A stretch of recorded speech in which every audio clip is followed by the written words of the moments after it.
Sementara itu, Guntur Romli, politisi PDI Perjuangan menyebut penggeledahan di rumah Sekjen PDIP Hasto Kristianto merupakan pengalihan isu. Adapun ex-penyidik KPK Yudi Purnomo menyebut jika keberatan jadi tersangka, maka Hasto bisa menempuh jalur pra-peradilan. Dan berikut cuplikan dialog dalam program Rakyat Bersuara beberapa saat lalu. Ya, soal penyidik KPK yakin katanya dan cepat tadi sprint katanya. Ya, soal penggeledahan ini bagi kami itu keanehan. Pertama, ketika menetapkan tersangka Mas Hasto, Ketua KPK menyampaikan sudah banyak bukti-bukti yang didapat. Terus penggeledahan ini untuk apa?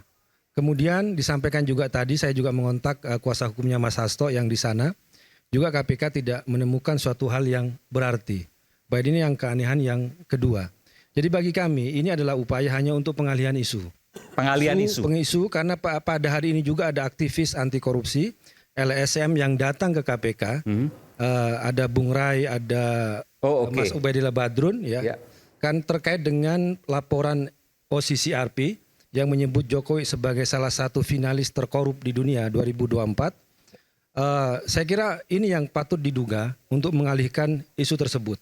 Karena kita melihat masalah KPK sekarang itu sangat mengecewakan. Mengapa kita sebut dengan sebuah pengalihan isu? Karena itu bisa masuk akal ketika sebelumnya KPK menggeledah kantor BI dan sudah diumumkan tersangka 2 orang oleh Deputi Penyidikan, kemudian diralat oleh juru bicara KPK. Jadi kami melihat ini ada benang merah antara intervensi dari pihak luar kepada KPK, termasuk juga upaya untuk mengalihkan isu dari pengumuman OCCRP bahwa Jokowi adalah finalis terkorup sedunia tahun 2024. Begitu. Pengalihan isu, Bung.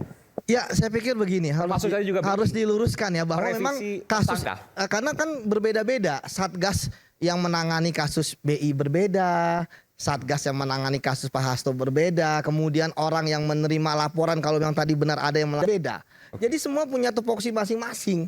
Ya kan? Jadi tidak ada campur baurnya, termasuk ketika hari ini misalnya penyidik melakukan penggeledahan, tentu kan mereka sudah merencanakan dari lama dan tidak ada mereka tahu bahwa ini ada laporan nggak tahu. Ini kan sebuah hal yang berbeda menurut saya. Tapi sekali lagi kalau mau dicocok logi ya silakan saja kan begitu. Ya, bagi saya nggak bisa diterima alasan itu karena itu masuk dalam suatu kelembagaan. Apakah Anda mengatakan bahwa untuk satgasnya kasusnya Mas Hasto itu tidak bisa diintervensi, sementara Satgas untuk yang menggeledah kantor BI itu bisa diintervensi? Enggak. Itu sama-sama yang mengatakan bahwa lembaga KPK itu bisa diintervensi. Bukan apalagi tadi Mas Yudi, pelan ini kita gantian aja Mas Yudi. Tadi Anda juga mengatakan bahwa, dan bagi saya juga suatu keanehan, tiba-tiba ini seperti sprint, ya, memanggil banyak saksi dan sebagainya, dan ada keanehan di situ. Padahal dalam kasus-kasus yang lain KPK sangat lambat.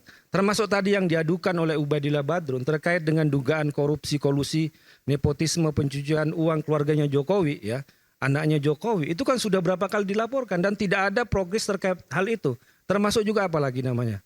Fakta pengadilan ketika nama Kahiyang dan Bobi Nasution, anak menantu Jokowi, disebut dalam pengadilan soal kasus izin tambang, sampai sekarang tidak pernah ada tindak lanjut. Kenapa kasus ini tiba-tiba menjadi sprint untuk kasus pertersangkaan Mas Hasto Kristianto? Ya, menurut saya kan begini, kita kan fokus terhadap kasusnya Pak Hasto. Ketika misalnya ada kasus yang lain dan lain-lain dan sebagainya, tentu kita kan. Tapi ini pertanyaan publik juga. Tetapi kan jangan sampai yang terjadi adalah kita seperti kayak orang tenggelam gitu kan. Semua yang ada di atas kita tarik semua. Sebenarnya intinya kita fokus aja dulu. Kita tidak bicarakan orang tenggelam. Kan gini, kita bicara.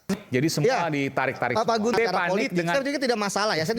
Tapi yang saya pentingkan adalah Mas Aiman, bahwa kalau emang mau melakukan perlawanan jalur salurannya pra peradilan. Saya sering mengatakan kalau Pak Hasto melakukan pra peradilan dia akan bisa tanda kutip mengintip.